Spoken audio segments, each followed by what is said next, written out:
एक समय की बात है। भानगढ़ गांव में बहुत ही अजीब घटनाएं होती रहती थीं। लोगों का मानना था कि वह गांव के पास वाला जंगल श्रापित है। जब भी कोई गांव वाला उस जंगल में जाता तो वह वापस नहीं आ पाता। एक बार गांव का एक किसान रमेश अपनी गाय के साथ उस जंगल से होकर अपने गांव भानगढ़ जा रहा था। हे भगवान, जल्दी गांव में पहुंचने के चक्कर में इस जंगल में आ तो गया, लेकिन शायद मैंने बहुत बड़ी गलती कर दी। अगर गांव वाले सच हुए और अगर यहां कोई चुड़ैल हुई तो मेरा बचना तो मुश्किल है। चल मेरी हीरा, जल्दी चल, कहीं कोई अनहोनी घटना ना हो जाए।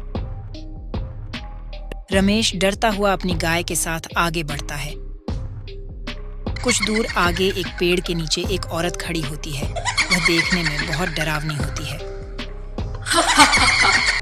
अरे यह कौन आ रहा है? किसकी मौत आई है? बहुत दिन हो गए किसी इंसान के मांस का स्वाद लिए। आज तो शिकार खुद ही चला आ रहा है। चुड़ैल को देख रमेश का कलेजा उसके मुंह को आ गया। उसके पैर कांपने लगे। वह डर के मारे पसीने में भीग गया। वह जान बचाकर वहां से भागने लगा। रामू जितना तेज दौड़ सकता था वह उतना तेज दौड़ने लगा।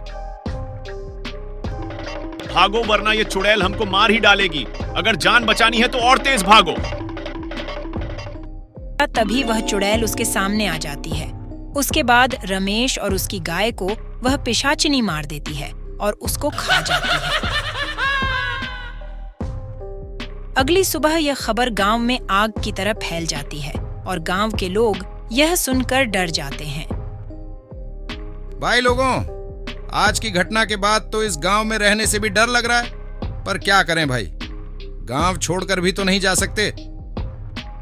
रमेश की मौत की खबर रमेश के घर में जब पता चलती है तो उसकी पत्नी और उसकी लड़की सावित्री को बहुत बड़ा झटका लगता है।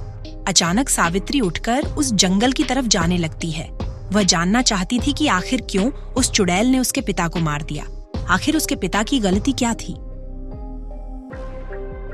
कुछ देर बाद सावित्री उस पेड़ के पास पहुंच जाती है जहां पर वह चुड़ैल होती है। चुड़ैल को देख सावित्री इतना डर जाती है कि उसको कुछ समझ नहीं आता और वह वहां से भागने लगती है और वह चुड़ैल उसका पीछा करने लगती है।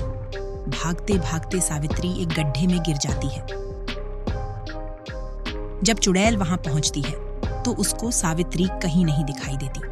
उसको लगता है कि वह शायद वहां से भागने में कामयाब हो गई है। उसके बाद वह चुड़ैल वापस लौट जाती है। सावित्री उस गड्ढे में गिरते गिरते एक दूसरी दुनिया में पहुंच जाती है। सावित्री यह जंगल देखकर बड़ी अचंभित होती है। सावित्री थोड़ा आगे बढ़ती है तो देखती है कि जिन लोगों को चुड़ैल ने मार दिया था वह तो एक पेड़ से बंधे हुए हैं और इन लोगों में सावित्री का पिता रमेश भी होता है। सावित्री यह देखकर बहुत घबरा जाती है। सावित्री अपने पिता से बात करने की कोशिश करती है, लेकिन रमेश उसकी बात का कोई जवाब नहीं देता है। तभी वहां पर एक साधु बाबा आते हैं। वह सावित्री से पूछते हैं, तुम कौन हो और तुम यहाँ क्या कर रही हो? सावित्री सारी बात साधु को विस्तार में बता देती है। सावित्री की बात सुनकर साधु बोलता है, उस चुड़ैल के पास में जो शक्तियां हैं वह मैंने ही उसको दी है। मुझे नहीं पता था कि वह उन शक्तियों का गलत इस्तेमाल कर रही है, लेकिन अब उस चुड़ैल को अपनी करनी की सजा जरूर मिलेगी। मैं तुमको एक लोटा जल देता हूँ। तुम्हें केवल यह जल उस चुड़ैल पर डाल देना है। यह एक पवित्र जल है। यह जल जैसे ही चुड़ैल पर पड़ेगा वह चुड़ैल जलकर भस्म हो जाएगी। वह तो बात ठीक है, पर साधु महाराज, चुड़ैल के मरने के बाद क्या मेरे पिताजी और यह गांव वाले ठीक हो जाएंगे?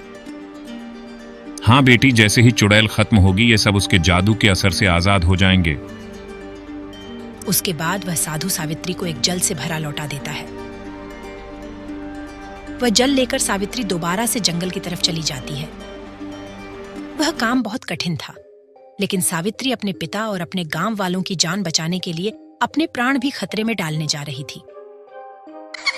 चलते चलते सावित्री उसी जगह पहुंच जाती है जहां पर चुड़ैल रहती थी। जब सावित्री वहां पहुंची तो वह समय चुड़ैल के आराम करने का था।